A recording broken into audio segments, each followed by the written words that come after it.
Hey, you're listening to Stop the Scroll, a social media marketing podcast, and I'm your host, Heidi Schmidt. I'm a social media strategist and agency owner with over 15 years of marketing experiences helping businesses grow online. We'll be diving into what you need to know so that you can show up confidently online without the overwhelm. Get your notebook ready to jot down some amazing marketing gems, and let's dive into it. Welcome back to another episode of Stop the Scroll. I'm your host, Heidi Schmidt, and today I'm talking about something that is super, super personal to me, being an introvert in business. So for those of you who don't know me, I am a pretty big introvert. And, when we think about introverts, we think about those shy people, but it's not just about being shy. It's how you process your energy and your information. Us introverts, we tend to recharge through those quiet moments. I tell my husband a lot when I have busy weeks because, being an introvert also doesn't mean that we don't like being around people. It just means that to recharge, we typically are a little more introspective. After lots of external stimulation, like us introverts, we need our quiet time, which can be really hard as a business owner, especially when you're out there networking, when you feel like you have to show up on social media and all of these things taking that energy from you. It can be really hard. I feel it. Some of the challenges, especially for me, that I have had over the past 4 years, networking is really hard for me. Just walking into a room of a crowded room full of strangers has always been something that is beyond intimidating for me. And I know introverts who are really, really, really good at being able to network, being able to converse with people, even if they don't know them well. I'm not one of those people historically. I have a client who is very deeply introverted, and the thing that really differentiates a lot of us introverts is that we might not have the widest network of people, but chances are we have a deeper networks. Our connections are high quality. I'm not going to have a party full of 50 people. I might have a party of 10 people, but those 10 people are people that I really want to spend my time with that don't just suck all of my energy. Because having to be on and having to be that face in front of people who don't necessarily know me is really, really hard for introverts like me. Which, as a business owner, when you're trying to build connections and network, it can feel daunting. It can honestly feel super daunting. And it's funny because when I have busy weeks, which may have multiple networking events or whatever, or even days when I have lots of client calls, when I'm done with my day, often my husband will be like, talk to me. And I'll be like, I don't want to talk to anyone. Don't talk to me. I need to just I need to recharge. It's a challenge, especially when your spouse is super extroverted and needs the attention of a, 10-week-old puppy. Love him. I really do. Other challenges for introverts can be, public speaking. The amount of anxiety. Recently, I led a free workshop for the first time ever. The amount of anxiety I had leading up to that, and maybe that's more about imposter syndrome, but public speaking, and I've gotten much better at it, I will say. Sometimes I tend to overshare. I think if you've been listening to the podcast for a while, you probably captured that. I am definitely an oversharer of all of the things, which is not, I don't know if that's typically an introvert quality. I don't know. Maybe it's my neurodivergence. Maybe it's my ADHD. I don't know. Sometimes I like to overshare. I feel like it makes me more relatable. And that's probably a little bit of everything. I have learned, one of the challenges of introverts in business can be overstimulation, and that can come from networking events. For me, it comes from many meetings in a day. I will say I've gotten much better over the past year of not over scheduling myself. And recently, I talked about how I let go of an agency client of mine because I was ultimately managing too many clients. But there would be days when I would have 5 hours of calls and it was just too much. on an average day, like I have more days now during a month where I don't have meetings, which is great. But when I have days that are like back to back to back to back, or you have to be on, like you have a networking event and then you have client meetings or you have a board meeting, whatever it is, ooh, like that takes a lot of energy, man. It takes a lot of energy. For us introverts, though, like everyone thinks that you have to be extroverted to be in business. I disagree. Us introverts, we have our strengths. Some of the research that I did said that, strengths of introverts in business are deep focus. We tend to be more focused. Although if you're an introvert like me who probably has undiagnosed ADHD, like my focus wanes, my creative juices wane. But when I hit that like stride, I can really tune out distractions and deeply dive into projects as I need to. Sometimes it just takes me a little bit longer to get started, and I might wait until the last minute.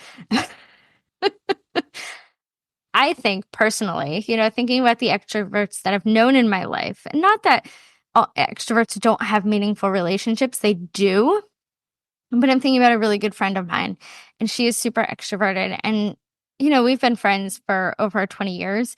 But I will say, like, she is super into, she lives out west, and she is super into her network where she lives. She's not very good at staying in touch.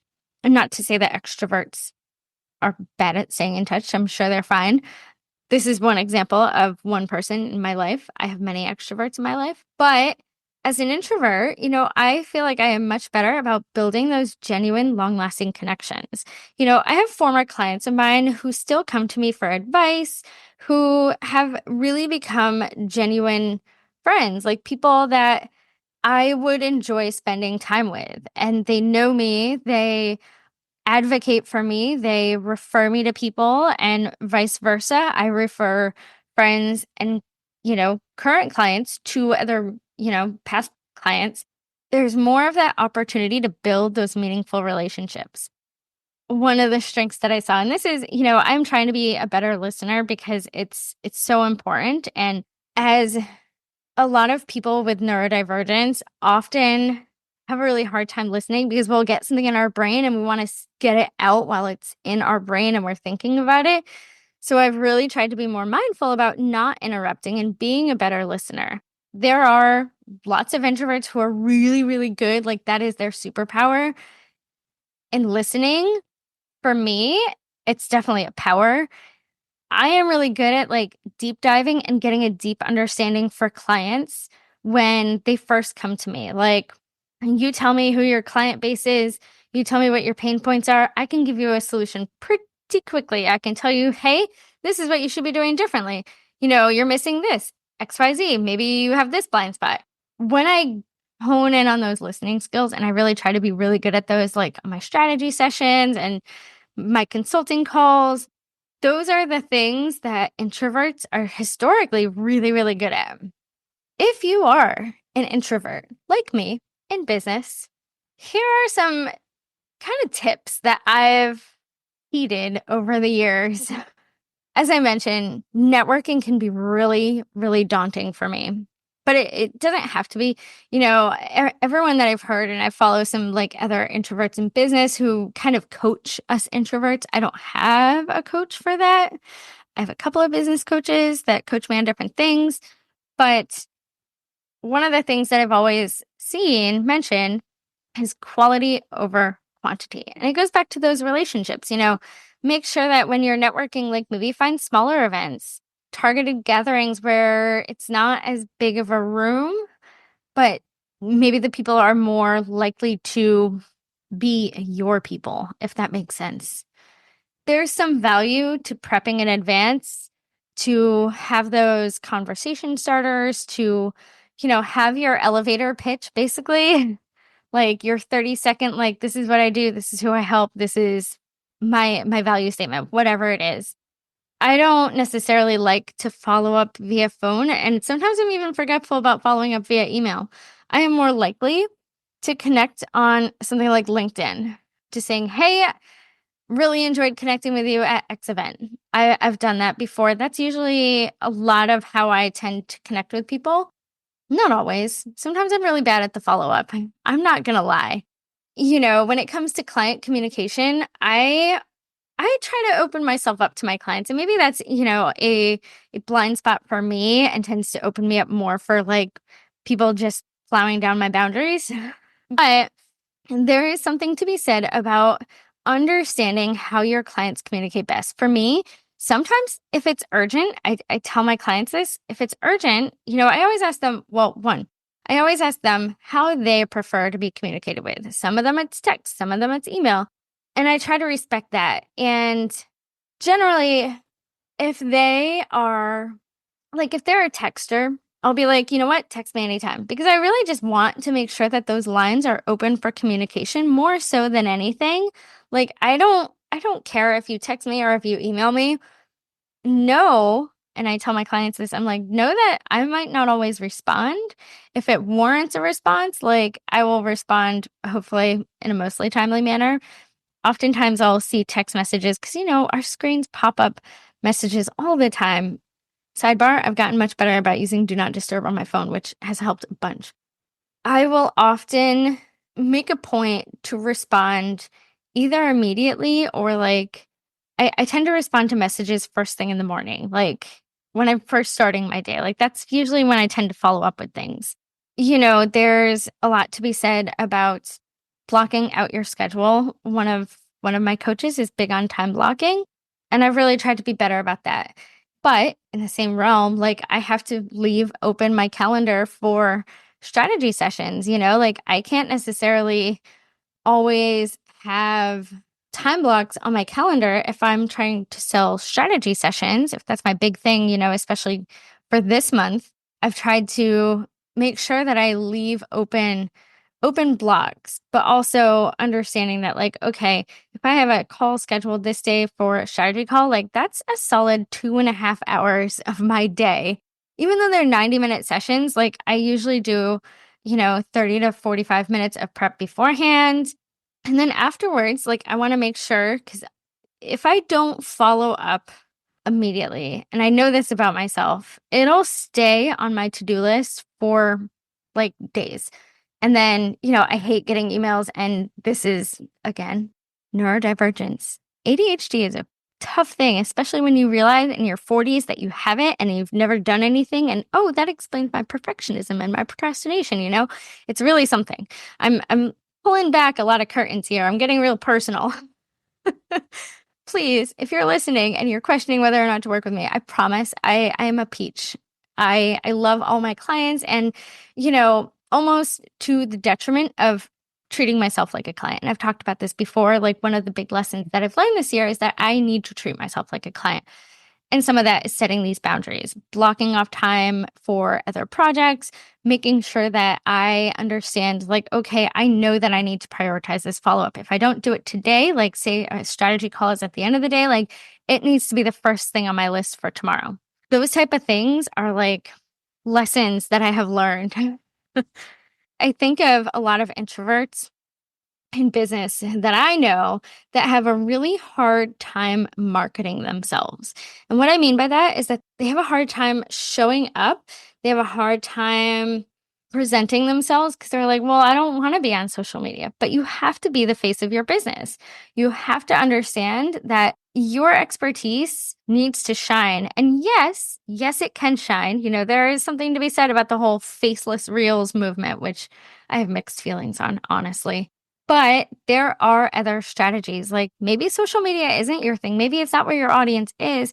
Maybe you should have a small presence, but it's not going to be your marketing priority. Those are things that, I get to the root of in my strategy sessions with clients. Is we talk a lot about, well, what are you doing for marketing? What is working? You don't know what's working? Here's what you should be measuring to understand what is working for your business. Ultimately, figure out, tap into what is overwhelming you about your marketing. If you're struggling with that, if you're an introvert.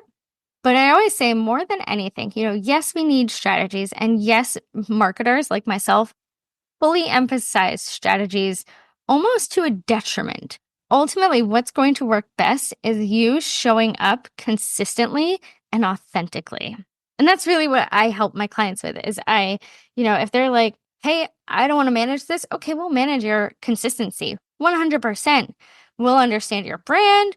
We will showcase you in your best light 100% working towards the goals that we set together in our onboarding.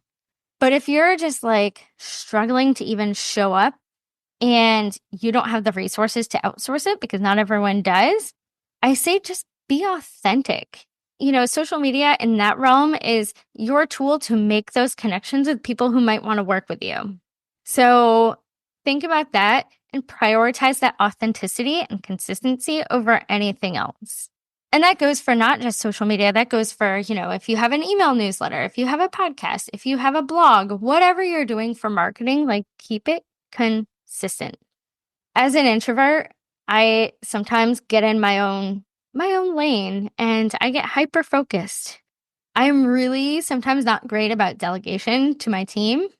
I have really, really worked on communicating with them more and making sure that, I'm sharing the things that need to be shared with them from clients, et cetera, et cetera.